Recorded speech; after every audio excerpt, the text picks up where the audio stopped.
Welcome back, guys. Chase from Western Distributing here, back with another training video. Today we're going to be training on how to relieve a bill jam on a Creative Game Technologies machine. So once when you have your doors open, you can just go ahead and slide this out here. Now this is our bill validator right here, this yellow component. But we need to release it so that we can pull out the part.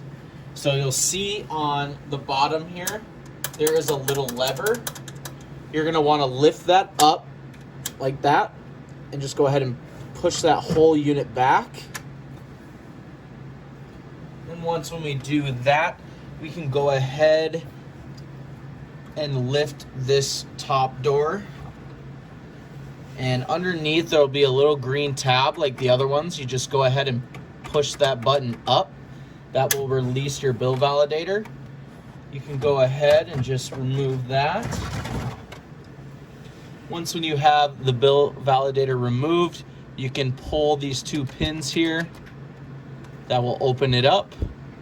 And your bill jam is most likely going to be around this area because that is where the bill validator meets the cash box.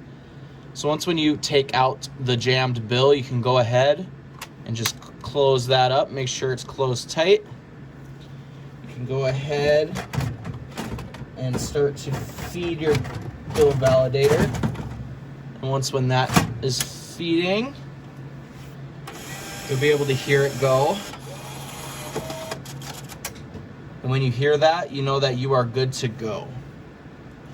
So the last step is going to be to go back to that pin right here, lift up on it, slide that compartment back to its original position. And you can go ahead and close up the machine and you're good to go.